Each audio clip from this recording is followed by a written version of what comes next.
Welcome to the ABCs of MIPS, our monthly broadcast looking at how merit-based incentive payments will impact your bottom line. I'm Carol Vlive of High Tech Answers. Thanks for tuning in today. On this program, we address your questions covering the full spectrum of the payment program alphabet, including MU, PQRS, VBM, and more. On today's program, our expert from SA Ignite, Beth Hauk, addresses ways to prepare for MIPS.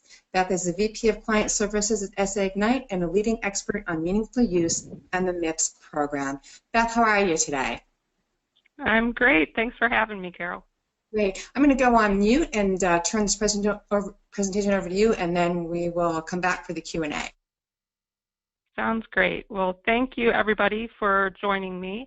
I understand that it is hot around the country, so thank you for joining me, hopefully in the air conditioning on this nice afternoon. Carol, I'm having a little bit of problem advancing it. Ah, there we go.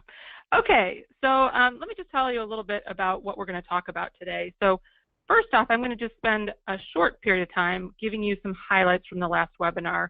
I know as somebody that has been trying to get up to speed on MIPS myself in any way possible, repetition is great. So I'm going to go ahead and review some of the things we talked about on the last webinar. I'm going to spend a short while on reviewing the list of things that we queued up on that webinar related to things you can do now, and then after that spend quite a bit more time talking about, as part of the things you can do now, how you can maximize performance in general. And I do that by really unpacking the calculation for MIPS and helping you to identify where there's some levers and where you might want to invest some resources. So get your math hat on soon. So then I'll also give you a little summary, and we'll hopefully have quite a bit of time for some Q&A. Okay, highlights from the last webinar. So just as a reminder for everybody, MIPS, the merit-based incentive payment system that we are all talking about and trying to get our heads around. It is a 100-point scale. It's a composite of multiple programs. Those programs include PQRS, the value-based modifier program, and meaningful use rules. So it's going to leverage and augment and bring all of those programs together. It increases and consolidates financial impact. So you no longer get payments or have any sort of impact from each of those individual programs. Instead, those will all be rolled up under MIPS. It also gives us the opportunity to rank peers nationally and report scores publicly. So as you may have seen or have been following over the years, HealthGrades and Vitals.com and all of those different organizations are already publishing quite a bit of data about providers now. On the Physician Compare website, there is also additional quality data that's already out there, and now you will see that the MIPS score will also be attributed to those providers. But lastly, and obviously very important because this is very different than what the PQRS and VBM programs were, is that it's budget neutral. So all of the incentives are going to be funded by the losers. So the winners are going to take from the losers, and as you see going forward, that can actually have a kind of ongoing cyclical effect.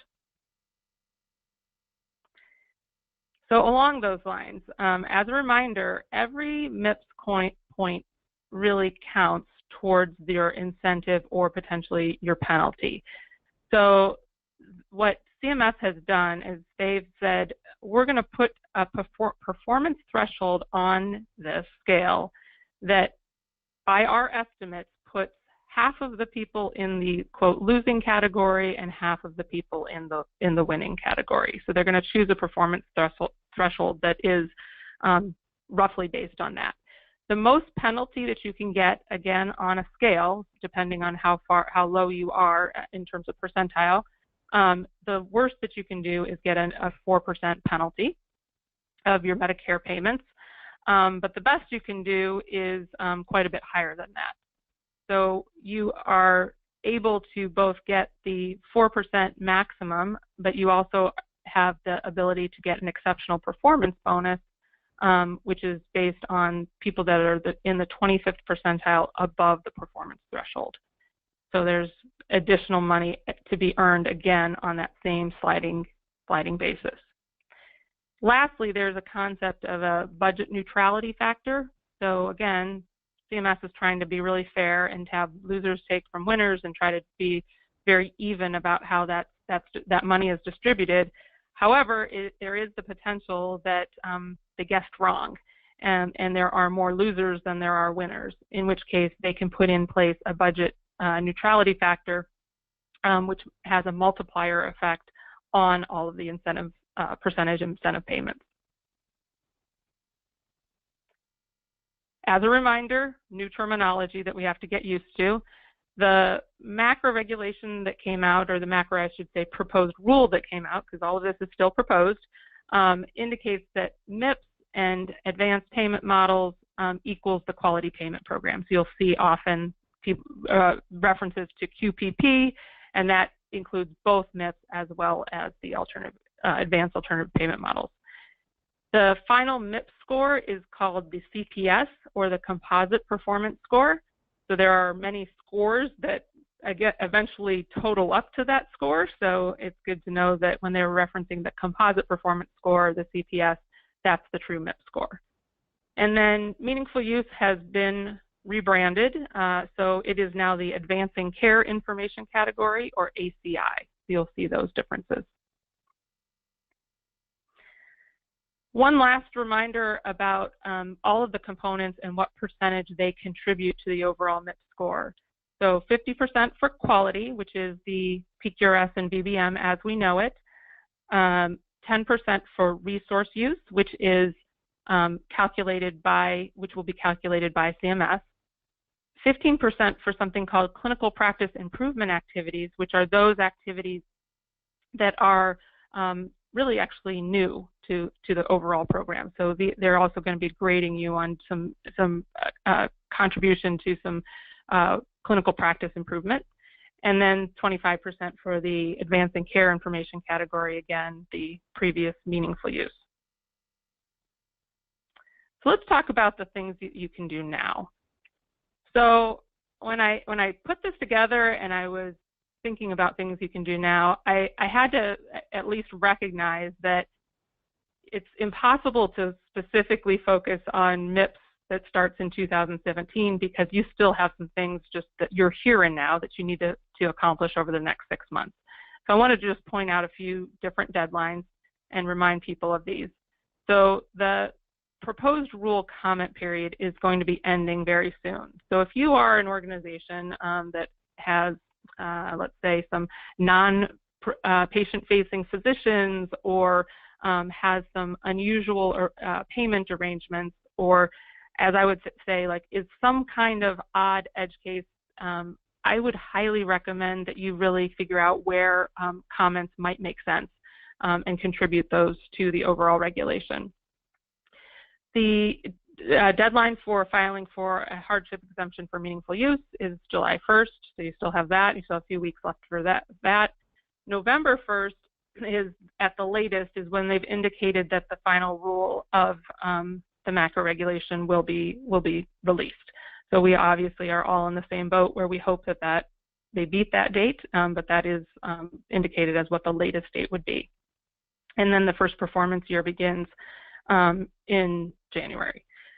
So during all of that time, so during, again, this next 6 months, there are still some other activities that you need to do regardless of whether MIPS is happening or not. One is pay attention. Unless I've missed it, we still don't have the confirmation that the reporting period is 90 days versus year to date for meaningful use. So you have to wait for that regulation to be confirmed. PQRS, you may, it's pretty late, so I'm hoping at this point that you have chosen your filing method, at least G-Pro versus IP. After that point, you may have some other choices that you still yet need to make. So you will have had to indicate that, but then you still have some choices that you need to make. You're going to need to be selecting your measures for what you're going to file, and all the while you're going to need to measure your meaningful use performance. So most of my conversation here related to MIPS coming forward is with all of this in mind, and really understanding that there's still some housekeeping, if you will, items that have to happen. So what can you do now for MIPS?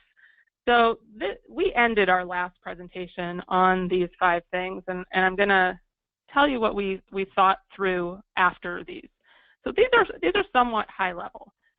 We think you need to educate your organization, and in particular the C-suite, as soon as possible, because you really need to make sure that everyone has an understanding of what the overall impact might be, so that you can therefore ensure that you're getting the resources that you need.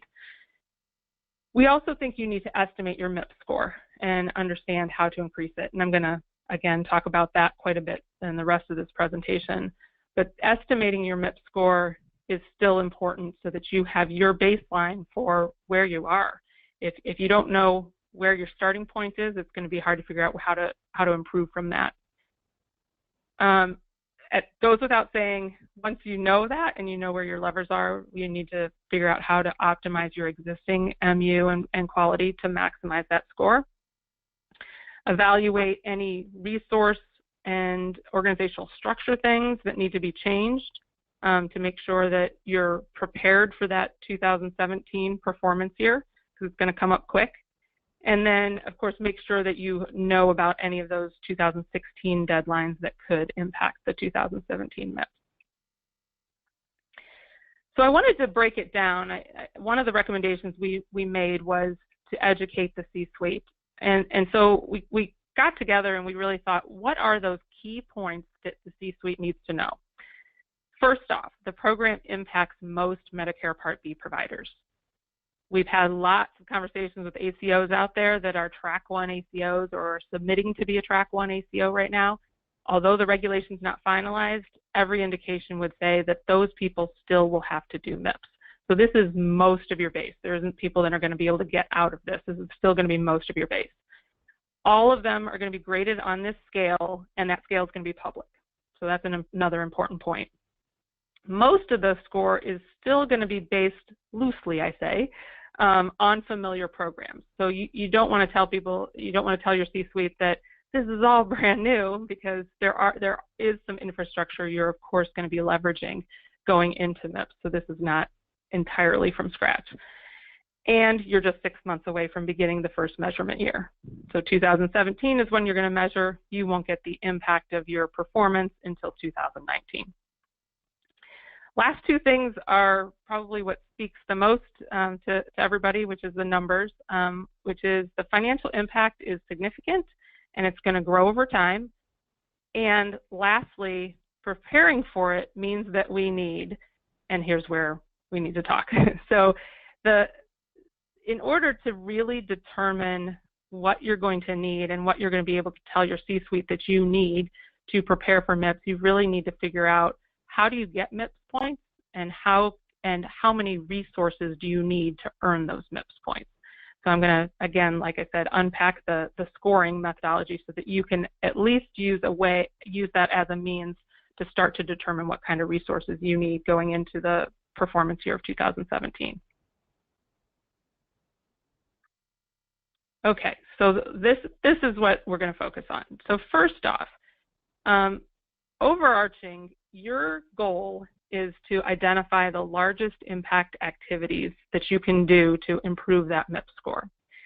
And it's the age-old kind of optimization formula. You're trying to maximize what you're going to get by minimize the amount of resources that you have to expend to get it. And that obviously holds true with MIPS, recognizing it's not quite that simple. So here's a few things that you can do. First off, focus on what you already know. So one of the things, again, that you already know is you already know how to monitor meaningful use. You know how to file PQRS and potentially do some monitoring too. That is 75% of your score. So focusing on those 2 areas of which you have a base of understanding is very important. So focus on the things that you already know and some of the things that you're already good at. CPIA is brand new, and so because of that, that's going to be important obviously, and I'll show you later in the presentation a bit more about how that's scored and the impact of that. But because that's brand new, you may or may not want to spend as much time on that once you have some basic things in place. Understand how the data behaves. So understand if you make a trade-off, what happens. So if I don't have to report the ACI category because I'm non-patient facing, and that makes my other categories bigger, what does that mean to me? What does that mean for that particular provider in terms of data? Or if I want to move a measure and I want to make some changes in order to move a measure, will that gain me MIPS points? So things like that is really important. So understand how the data behaves. And then I like to say, because we're kind of still talking about an equation, you need to shore up what your constants are in your scenario. So what are the things that you know aren't going to change, and get those shored up. Get those in a place of they're working on their own. You don't have to touch them as frequently. You don't have to pay as much attention. So PCMH, we know that will count for your CPIA category. So if you've got that taken care of, get that finished, get that taken care of. ACI performance, if you are a high meaningful use performer, so if you are, you always meet meaningful use, and you have 95% of your providers that have met meaningful use over the years, leverage that. So just based on that, now push people to hit a higher threshold so that you can get more points, but utilize the same things that have enabled you to get to that high meaningful use compliance number as well. So really leverage that constant. Also, of course, make sure that you know if there are specific measures that aren't going to change. So if you're, regardless of your filing method and what you've chosen in terms of GPRO, IP, there may be some organizational measures that are already in place that you say, we know those aren't going to change. So let's just make sure you're not working on those as well, because those are ones that that's not going to change. And then if there are any activities that aren't going to stop, other things that you've agreed as an organization that you're just going to do, again, get those shored up, find a way to not spend as much time on those. So an example would be your CAP survey. Last couple things, you also need to benchmark your current performance. I said that on a few slides back, which is where do I stand? What does it mean to meet meaningful use under MIPS? I'm going to help you out on that one and give you a little bit of insight. And then, does performance under your value-based modifier relate to your expected MIPS score? Short answer is no. So let's talk about what you can do, or how you might be able to evaluate your performance going forward. And then lastly, zero in on your tracking. This is obviously probably the most time-consuming, resource-intensive part of what you're going to need to do. You're going to have IT requirements that are going to need to be set up. You're going to need to be able to track what the current benchmarks are, and you're going to need to figure out how you're tracking what will eventually be reported. So all of that tracking that you're going to need to do, you need to zero in on and get that in place ahead of the year. Okay, I'm going to switch gears now, and we're going to go into the math portion. So get your glass of water and sit back and get ready. So as a reminder, the advancing care information structure. So the structure of how ACI is scored is based on a total of 131 possible points. 100 points is all that you need to get in order to get a perfect score in the ACI category, which is 25 points. So there's a base score of 50 points. You have to report all of your measures in order to get those 50 points. If you miss one of those measures, you get 0 for the entire category. So that's pretty important. But 50 points, those are your table stakes. You need to get those in there, but there are no threshold requirements on those. The performance score is based on 6 or 8, and I'll go through that in a little more detail, measures, of which you can score 10 points on each of those measures to contribute to your overall total. So if any of you have been on a CMS webinar where they say you get to choose your measures, what they really mean is you get to choose which measures that you want to focus on, because they've given you a little bit of access. You don't have to focus on all of them, because you can get a good score without focusing on all of them. And then there is the ability to get a bonus point for submission to a public health registry. I know that you can get the download of this presentation afterwards. So one of the things I wanted to provide to you, because I find it very difficult to find anywhere, and something I had to do in order to make sure that I was doing my analysis correctly, is to map the modified stage 2 and stage 3 measures to the ACI categories and measure names that is provided in the proposed rule. So why I also point this out is one of the things that CMS does already know about, and that you'll see in the analysis, is you can estimate your ACI score up to a certain point, but you can't actually estimate the full score until we hear a little bit more about how best to do that, because 2 of these measures are stage 3 measures. So there really are only 6 measures. So instead of those possible 80 points, that would make it look like there were 60 points available.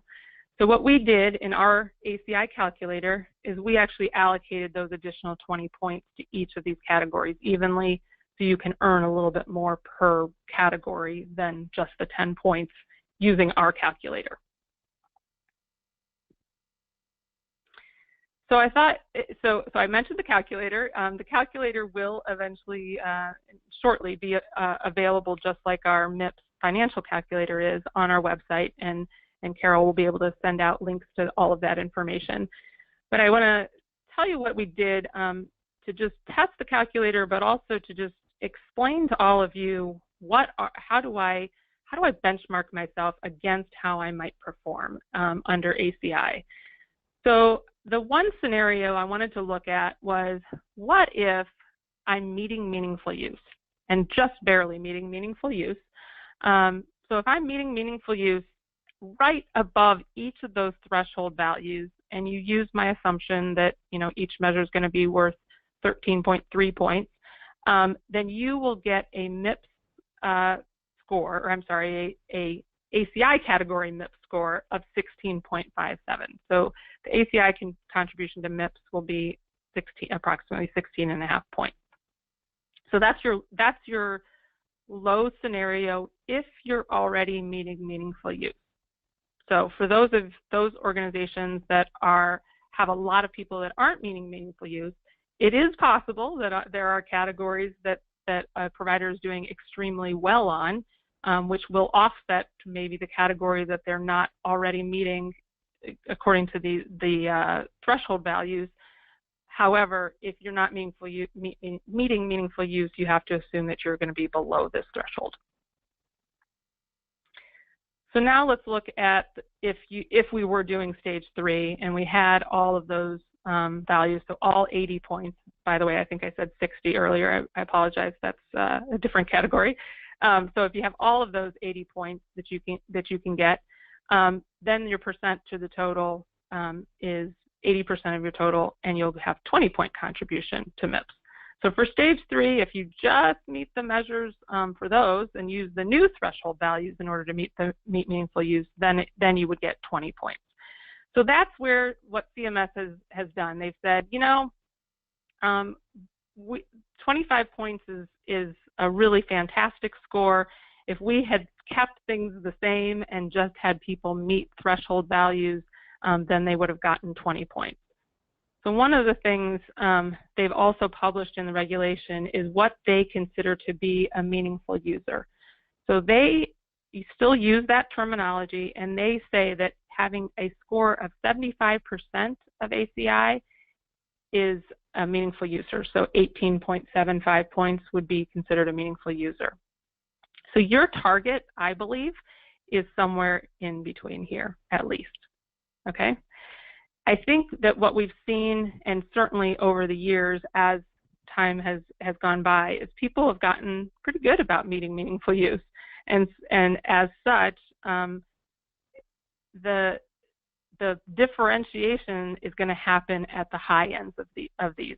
So your going to be clustered with a whole bunch of people if all you're doing is meeting meaningful use and you're not really pushing, expanding past those percentage scores to get closer to this 25-point total.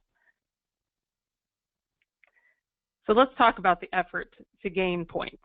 Okay, so in the calculation, the 50 points are your base points, and then you have your 80 points that you can earn. I'm sorry, your additional 80 points that you can earn in the performance category. So if you just moved points in the performance category, so if you just simply performed better, how does that relate to how many ACI points, how many MIPS points that you actually get? So how well do you have to perform, and what does that actually mean? So the way it graphs out is that if you gain 4 ACI points, and this makes sense, 25 points, 4 ACI performance points, you're going to yield 1 ACI point. So if you perform better, then you're going to get 1 point. And what that specifically means, based on how the calculation works, is that you're going to have to move from scoring 10% to 50% on a measure. So if it's patient education and the threshold has been 10% forever and everybody's scoring 12%, then you would have only gotten 1.2 points on that. Whereas you really, in order to really move and to really get an additional point and start to hit those higher percentages of MIPS performance, you're going to have to move quite a bit more than that.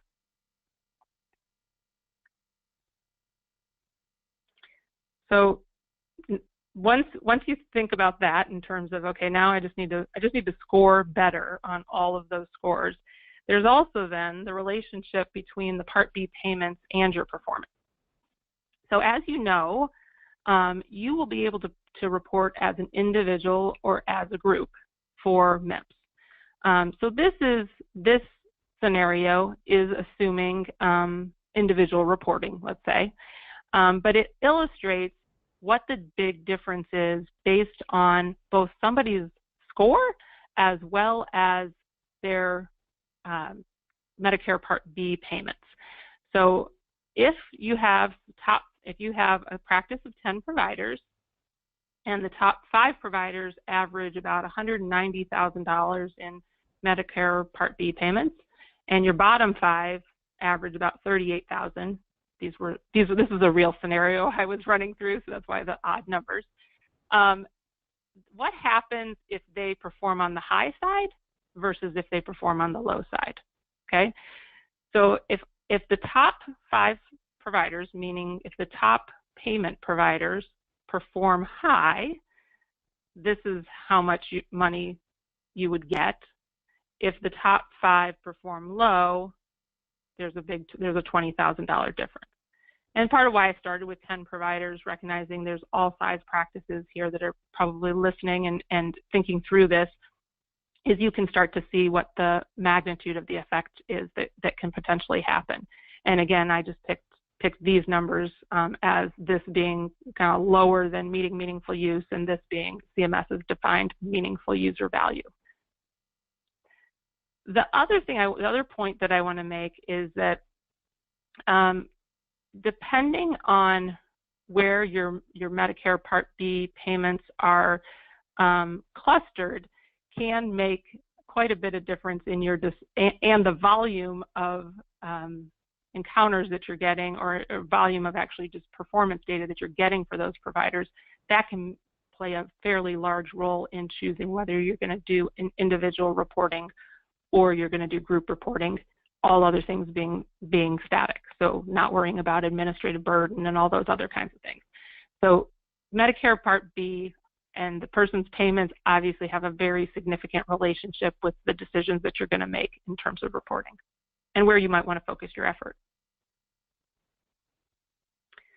So I'm going to try to do the same thing I just did with ACI with the quality category and spend a little bit time about how that information or how that data works, so that you get a sense for the same concept of here's how what I need to do in order to earn a MIPS point. So as a reminder, what they've changed things to be, so this is fairly different than the way the value-based modifier is calculated. Instead, what CMS is going to do is going to have benchmark values for all of the quality measures, of which they have right now with for PQRS. So you will have benchmark values, and then they will rate your performance on a percentile scale. So they'll break out your performance into 10 deciles and indicate what your performance is. Based on your percentile performance, that's the number of points received. So if you're in the 80th percentile, which is like 80 to 90, you can score 8.4 and 8.5 and 8.6, but I'm just making this simplistic. You get 9 points. So you're 80 to 90, you get nine points. If you scored on this measure in the 70th percentile, you got 8, and so on. So it depends on the size of the organization about exactly how many measures you're reporting. But in general, you're going to report 6 measures. That's the minimum. And then you will also still have your 3 population-based measures that CMS will provide. So based on this, you get a certain number of points. That is 70% of the total, so your contribution to MIPS is 35. So rather than getting the full 50 points, you got 35 for this. There are other opportunities to get bonus points, so I'm going to talk about that also. But in general, that's how this calculation works. So same story. What's my effort to gain points? So what else do I need to do to gain points to get more MIPS quality points? So moving aside again for how you get bonus points and some other kinds of edge cases, and just focusing on improving, you need to improve in percentiles, about 12 percentile rank to get 1 MIPS point. So you need to go from the 50th percentile to the 62nd percentile in order to get 1 MIPS point. So the next question obviously is, so how hard is that to do? And here's my short answer. I don't know. It really, really is going to depend on the measure. So some measures I think have very wide standard deviations at this point. So that means that scores are all over the board, so there's not really a true average there. Scores are really wide, so we can't really say that because of that, that means it's easier or harder to move in percentile rankings. It just means that the curve is a lot flatter, more shallow. You could also argue that something with a really tiny standard deviation, but that is kind of clustered, so you have a real skinny curve here, is easier because certainly from a how much I need to increase the numerator standpoint, it shouldn't be as many.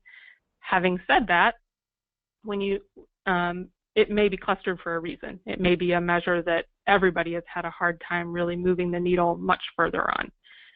So I say that just more as a way to just explain that really you as people in the practices, people that are clinicians that work with these measures, that IT folks that really understand the configurations and understand what makes a measure harder or easier to capture in the EHR, all of those things are going to contribute into what measures you end up choosing, but ultimately you do need to understand this. So you do need to understand what the percentile ranking is and what that could possibly mean as well.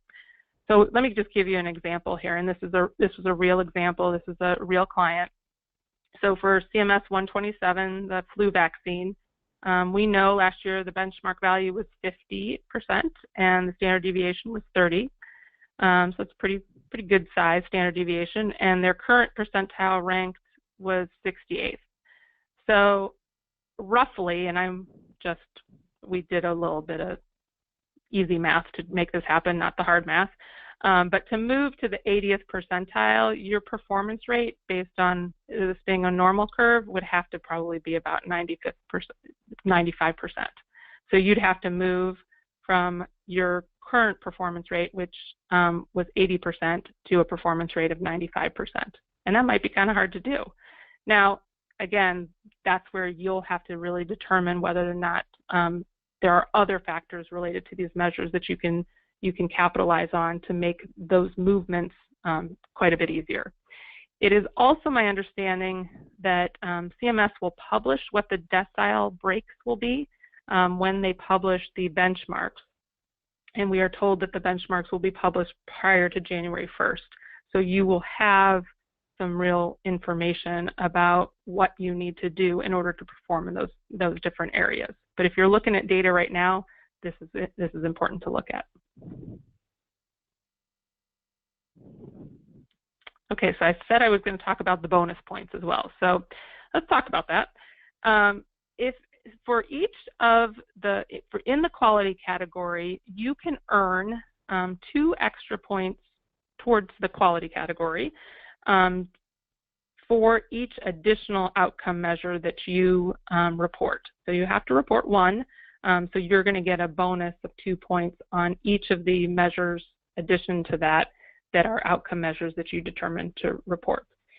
You can't actually get too high because they also have put a cap on that, so you're not able to earn unlimited points, or you can't earn what that would be 12 points based on, or I take that back, 10 points based on reporting outcomes measures for all of them.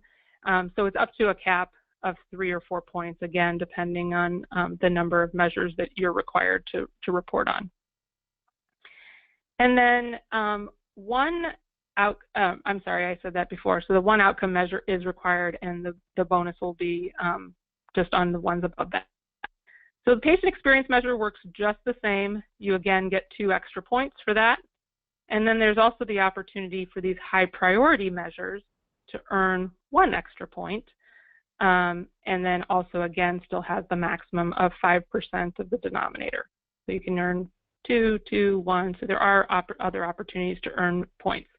I'm going to also reiterate that these are points towards the quality category points and not the overall MIPS points. Those just go into the calculation to determine how much of the 50 points that you get. Okay, last category I'm going to go over, the clinical practice improvement activities category. So the way that CPIA is going to be calculated is going to be based on a relative weight and each activity allowing 10 points. So you can get 10 points for each of the activities that you report. A high is going to get a 2-point weight, and a medium is going to get a 1. They indicate for all of the different activities which is 2 and which is 1. And then you can see there's a 60-point maximum, which would be then 100% of the total. There is some language in the proposed rule that indicates that they expect that people will perform well on this category, and that they're hoping to, in the future, rate people on improvement, true improvement, clinical practice improvement activities by using 1 year as 1 year's contribution of some data as a benchmark. So because, again, this is the first year, it's very difficult for them to obviously rate on improvement because you don't have your baseline. So there's, I think, a opportunity to participate in an optional data program where they can feed information to CMS on this. So basic story here is one MIPS point is not like the other. So you as an organization have to determine what level of resource expense needs to be expended in order to earn each of those MIPS points. So if a lot of the focus is on the quality category and moving up percentiles, then resources need to be on reporting and monitoring and people out in the field that can work with providers to move on those measures. If your focus is on potentially the CPIA category, then you need to comb through the 90 different activities that are available and figure out which ones are already in place and how you can document to support that. So these are all going to be different. So if you score 40 percentage points better on ACI, you get a point, or you improve your percentile ranking by 12, you get a point, or you add an additional outcome measure, you can get a point for that. you can use patient experience measures, you get a MIPS point, or you can use 2 high priority measures. There's lots of different ways to skin the cat, but they're all not all going to take different levels of resources to do that. So in summary, I'm going to just reiterate the items that I talked about before I got into all of this math. One is just focus again on what you know. So focus on a lot of the good things that have been put in place for monitoring and measuring meaningful use, for kind of pulling together quality data for the purpose of submission for PQRS. So focus on those things. Work on understanding how the data behaves. Work on understanding if I move something, what's going to happen then. So what's my impact if I move something? And so is it worth me having that kind of effort on it? And that includes making sure that you have your Medicare Part B payment information for each of your physicians, so you really know where those payments are clustered. Shore up all the constants that are in your world. So all the things you already know are okay. Make sure those are on a steady state and you don't have to invest any more time or resources in order to get those kind of staying where they are. Benchmark your current performance. Like I said, we will be putting an ACI calculator out there for people to use and so that you can run some various scenarios in your own practices. But really, you need to benchmark beyond that, and so benchmarking your current performance is going to be important. And then lastly, the reporting or the zeroing in on how you're going to track all of this information is critical, because there's just a lot of data, information, and levers that can all yield something different in this world of MIPS. So lastly, we always post what our ongoing education is. We will have future sessions here on the ABCs of MIPS, so we will continue to educate you on what we're learning in the market, some of the insights we're seeing, and some of the data with clients that we're working with right now, as well as the MIPS calculator that we've built internally. We're going to also continue to align ourselves with the associations that are commenting on the rule, so that we can ensure that we're providing as much insight as possible, recognizing that we're like everybody else and won't know anything for certain until that final rule comes out. So at this time, Carol, I think we can open it up for questions. Can you hear me okay? I certainly can. Yay, success! Just to remind everybody that a copy of this recording is a video, and the slide deck will be going out post-event. I usually get that out within 24 hours. So look for your inbox, or look to your inbox sometime tomorrow. So I'm going to take some questions that we got from our registrations, and then a few of the live before we bail out of here at the top of the hour. First and foremost, will Medicare Advantage be MIPS or an APM, alternative payment model, and how will this change the Medicare Advantage process for testing? Sure. So they have been explicit already that Medicare Advantage and any other private plans that sort of act as insurers on Medicare's program's behalf are not advanced APMs. So they will not be considered an APM, and I think that if you look in the rule, it's table 32 that lists all the things that will be considered an APM. As far as how that changes the Medicare Advantage process for testing, I could not find any information specifically on that. I believe that you likely will still have the process of reporting for MIPS, because you'll probably still have Medicare Part B payments, potentially have Medicare Part B payments outside of that. But I would actually go back to your Medicare Advantage resource and try to find out the answer to that. Okay. What is the benefit or benefits to select individual reporting over GPRO with MIPS? So I know that this is a very common question, and there are many ways to evaluate it. So one somewhat qualitative way is really to just determine the level of administrative burden of reporting individual versus group. So that is a data point in making that choice. So is it considerably more effort to do individual reporting versus group reporting? And hopefully that starts to become closer together, but we know at this point that it's more likely that it's a little more administrative burden to report individual. So one is that. The second is actually a bit of a strategic organizational decision. So, you know, the MIPS scores will be reported publicly, and if a group score will be attributed to all of the physicians within the TIN that they work. So if you have some really outstanding physicians that you want to highlight in some way, and they're attributed the same score as everybody else, that might not achieve some of your strategic goals to attribute, you know, to highlight those physicians. So we have seen organizations make decisions based on that, and so that is one consideration to have. You know, the other side of that is if you are trying to hide some performance, it also allows you to hide it. So there's both sides to that coin. So that's another key factor. There's also quite a bit of financial, and it takes a little bit of an engine in order to calculate this. But if you have high volume providers that are low performers, let's just say across the board, I'm not going to pick a program at this point for simplicity's sake, so they're just low performers, but they are high volume, they will negatively bring down your entire MIPS score. So whereas somebody that doesn't perform as well that's low volume is not going to have the same kind of impact.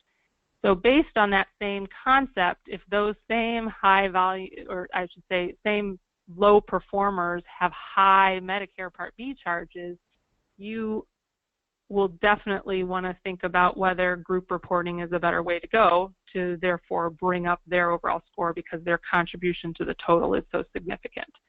So those are some concepts that you need to think about when you do group versus individual. There's not really a right or wrong answer for anybody, but those are some of the things that need to be considered. The last thing I do want to point out is that this gets a little harder too, because if you choose to report group for purposes of the quality category, that means that you're automatically also reporting group for the ACI category, and vice versa. So if you choose to report group for ACI, you have to report group for the quality category. Okay. What is the deadline for 2017 MIPS PQRS quality category group or GPRO declaration and registration? Yes. So here's some great news. Because they know that people are going to be making this decision and probably continuing to change their minds on it for quite a while, there is no declaration except for those people that are going to be filing via web interface. So, so the deadline for filing for your GPRO declaration for web interface, that will be June 30th, as well as if you're going to be doing CAPS for MIPS, you will also have to indicate that by June 30th, but you will no longer have to make any other kind of GPRO declaration, so you can make that decision at the point of filing. That's a fast deadline, though. Obviously, the end of this month. Is there a list of topped-out measures we can find somewhere? So there is not. So they have a definition for a topped-out measure, and I'm not even going to try to reiterate what the definition is. It uses some more, math terms. But basically, most people recognize those topped-out measures as those measures that are kind of clustered around a really high rate. So say the average is 95%, and so everybody is scoring super well on that.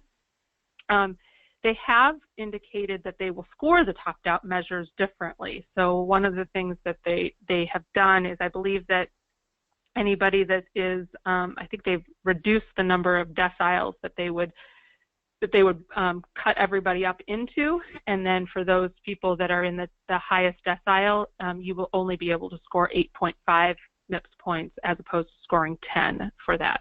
So they're trying to move people gently away from those topped out measures by putting that in place. There isn't a list, though, at this point of what those would be. What they said was that the measure stewards will be the ones that will indicate whether they will be the ones that will still list what the measures are for any given year. So they won't be, so CMS won't publish that list. It will still be the measure stewards that will contribute to that list. Okay. Can you please discuss the specifics of how an EP will submit data for the CPI portion of MIPS? So interesting. There are a number of different submission methods that are going to be made available. And one of the options for the CPIA category is what they're calling attestation, which means you just are telling them that you're doing those things. There is also theoretically the ability to submit data for the CPIA category other ways. So using, a provider's EHR, QCDR, registry. The concept is that everybody can use the same submission methods for each of the categories. However, they're very light on details around how those additional ones might work. So if I were betting, I would say the CPIA category is likely going to be submitted via attestation for everybody for 2017. And again, that's just a bet that I'm making. And I would also guess that it will feel very similar to doing a yes-no measure for meaningful use, where you have to attest that you have done something with potentially a bit more requirement to add some documentation. Sort of staying on this topic, will we be able to count our existing CPI activities, or will we need to choose additional activities above and beyond what we're already doing? What was the first part of what you said? I missed that, Carol. What kind of activities would they be able to count? CPIA, will we be able to account where our existing CPI activities, the ones we're already doing, or will we need to choose additional activities above and beyond what we're already doing? Basically. Got it. Yes. Yeah. Do you have to show that you're starting something from new versus exactly. No? You will not have to do that. You can absolutely use your existing ones. There's another one to point out in the shore up category. So yes, you can absolutely use those. Okay. This is a great question, and I'd be curious to know your thoughts on this. Is there any EHR software certification that will be done for MIPS? Obviously, there's ONC certification for meaningful use. It's really, I guess, so so the regulation indicates that there may be some things that they will put in place related to submission, but they haven't been specific about that. So they didn't say they would, and they didn't say they wouldn't. So they opened the door, or left the door open that there would be some kind of certification for submission. And then in terms of certification for meaningful use, or EHR certification, they still reference the same certified system and the same certification regulation that it was in place for the EHR incentive program. So when they say that somebody has to be on a 2015 certified technology, that still references that same certification. Okay. How will MIPS affect rural health clinics and critical access hospitals? So I don't have a good answer for that one. I'm going to be honest. Some of these edge cases are really hard to remember how they decided to address them. I believe, though, the RHCs generally still fall into the Medicaid program. Right. So in that case, if they don't have any Medicare Part B payments, then they would stay with the Medicaid program and would be exempt from MIPS. I don't know about the critical access hospitals. Yeah, and of course, on the table is really just the EP side, and so what's going to be happening for hospitals other than, I guess. True. Right. That is something. True. Yep. Works, right, exactly. Let's see here. What is the maximum penalty under MIPS? So under MIPS in 2017, well, it's for the 2019 payment year, the maximum penalty is 4% of your Medicare payment. Right. And what is the maximum that can be earned? So the maximum, if like everything were turned on, okay, it's 4%. So it's 4% times the multiplier. So let's assume there were more losers than winners, and so the highest multiplier is 3. So that already gets you to 12%. Plus, there is a exceptional performance bonus of 10%. So the total gets to be 22% in 2019. So from -4 to 22%.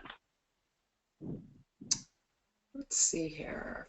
Some of the questions from the live audience are actually quite lengthy and quite complicated. So if we don't get to your question, and we won't get to a lot of these questions, Beth has provided her email in the slide deck. But it's Beth at SA Ignite, which is easy enough to remember. Any suggestion for small groups who are not electronic and having no intention of moving away from paper, but plan to continue participating in Medicare? Well, obviously you get no MU points or ACI points. Yes, yes. So, I think really in those cases, so there's a lot of ways that CMS has addressed small practices in the regulation or in the proposed regulation. So they have put some things in place to try to recognizing that there would be things that would be more challenging for small practices. I don't remember the specifics, but I believe you can get some extra points on the CPIA category, for example. So there are some things to do that they've done to try to make it a little bit simpler. I make a cost-benefit analysis to determine what you needed to do going forward, because I think really you have to get on an electronic health record system in order to maximize what you're going to get out of MIPS.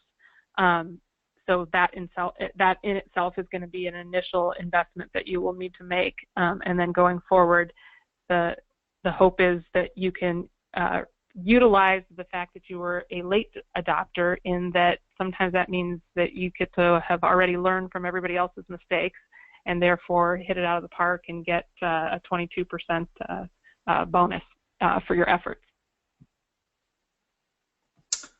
All right, I'm going to take a couple more questions if we can get to them. I'm confused on the base score for ACI. Could you essentially score 1% on all MU measures and report them and still get the base ACI score?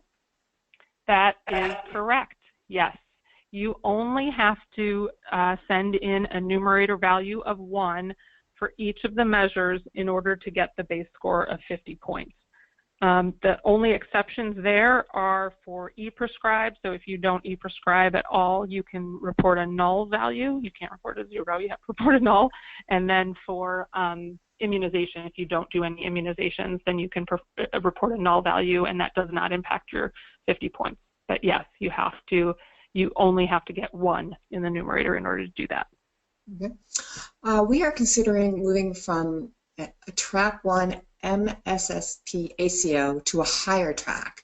Can you comment on how to use the calculators SA Ignite offers to help us figure out if this is the best move? Wow, so that's a tough one. I would actually, if you don't mind, recommend you email me. The calculator that we have right now is obviously going to show you what you might perform under MIPS. So let's assume that it's MIPS with the track 1. The track 2, the ability to get some additional incentive dollars certainly can be higher, but it really becomes a bit of a game in terms of where you think you might have scored under MIPS versus the investment you might need to put in place to be successful in the track. Yeah, and you can find that calculator. Like the link is in the slide deck. That being said, it is self-generated, so you plug your own numbers in, correct? Yes. Yeah. All right. Well, we, believe it or not, are all out of time. It's the top of the hour. Again, I will get out to everybody a copy of the slide deck and the recording. If you're new to this program, it's the first ABCs of MIPS you've attended. This is a regular event that we do every month. So look for it on our website, look for it on SA SA Ignite's website. Look for it in your inbox as I promote it in our news digest and our event marketing. Beth, thanks so much again for a wonderful webinar, and we will see you next month. Sounds great. Thanks, Carol. Bye, everyone. Bye-bye.